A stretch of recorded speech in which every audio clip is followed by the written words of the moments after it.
kugamba olwaleero bannayuganda tubagamba nti totunuulira kintu kirala kyonna bw'ogenda ku ballot paper. Tunuulira akabonero kamu ambuleera. Obubonero bugenda kubaawo bungi nnyo.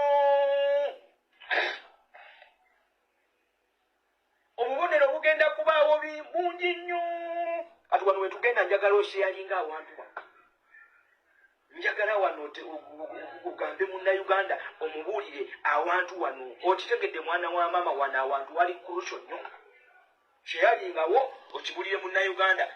Ballot paper egenda kubaako obubonero obungi. Ballot paper egenda kubaako okubuzibwabuzibwa kungi. N'ekigenda okuyamba kiri ekintu kimu. Bw'olaba akabonero ka ambuleera tiikinga. Let me clarify this. Bw'olaba akabonero ka ambuleera tiikinga butiikinze.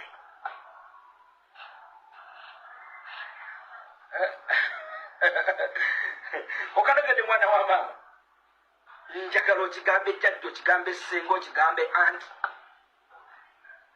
Numpu ejja n'akabonero kali kamu ambuleera. Bw'okwata ballot paper bw'oti n'ogitunuulira. Noonya bunoonya ambuleera, tofuba ekulembedde, oba yeesemba wansi, oba eri wakati, genda ku ballot paper ng'onoonya kimu ambuleera. Totiikinga kintu kyonna kitaliiko ambuleera.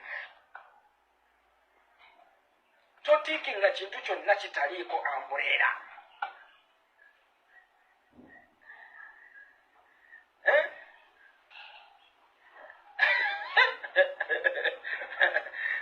Luteto kitegedde. Totiikinga kintu kyonna kitaliiko ambuleera. Tokola era. Ballot paper bw'ogiraba bw'oti. Tiikinga ambuleera.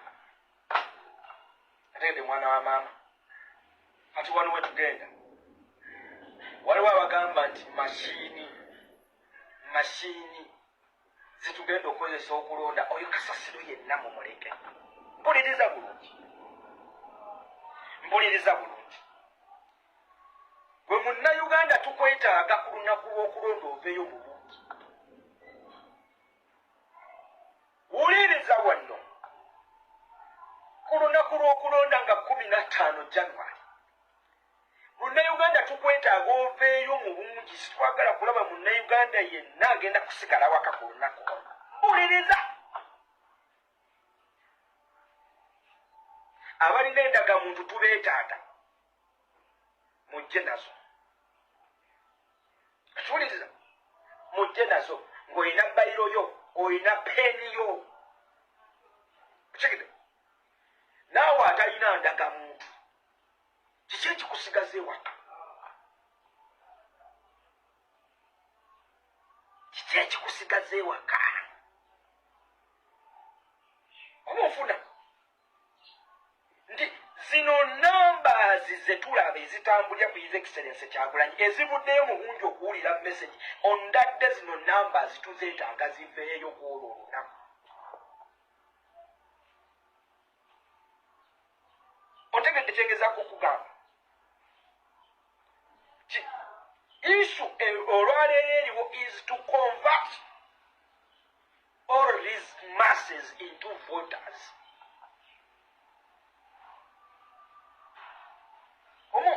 Onfunye ogezeza kutegera pointi yange nti ne webaba bategese okubba ne webaba bategese obani ategeera kundi kyengezako okugisaba nti ne weba vuluku gwenna gwe bategeeza okukola vuluku yenna gwe bateeseteesa okukola bateeseteesa omukola singa tetuvaayo mu bungi oludafidde singa tuvaayo bamuswaba ku miliyoni 48 ez'abannayuganda twetaaga only 20 million people. Singa tuwera 20 million people ne tuvaayo mu mayumba on that day nga 15.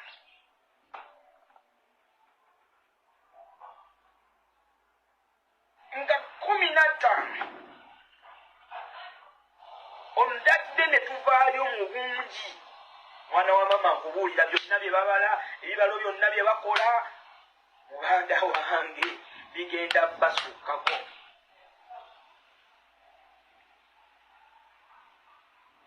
Okategedde mwana wa mama. We need to come out in big numbers. Kana tulina okukakuba ng'akatabangawo. We need to prove to them that we are eligible to vote. We are eligible voters. Okategedde. Tulina obakakasa nti bino byembadde mugamba nti tujja ne tukuŋŋaana ku His Excellency Kyagulanyi tetusobola kulonda era tetuli balonzi. Tulina okubakakasa nti tuli balonzi. Tugenda kukikola tutya? Tulina kuvaayo mu bungi nnyo on that day. Mwana wa ssebo ne woba tolina ndagamuntu n'oba togenda kulonda tukwetaaga at least obeerewo ku polling station, obeerewo we tugenda osuulira akalulu. Olwo olunaku tetukwagala kusigala waka. Olwo olunaku olina kubeera ku kkubo. Olwo olunaku olina kubeera ku polling station.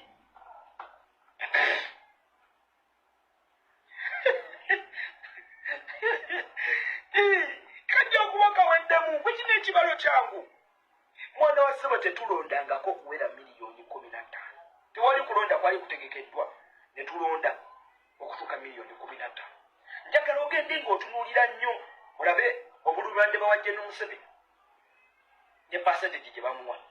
Naye njagala mwana wa ssebo Kyabakama agambe nti voters register erimu abalonzi miliyoni 2 oba 19. On that day fenna ne tuvaayo nga tuwera miliyoni 2. Muganda wange kigenda basukkako. Muganda wange kigenda kubayitirirako.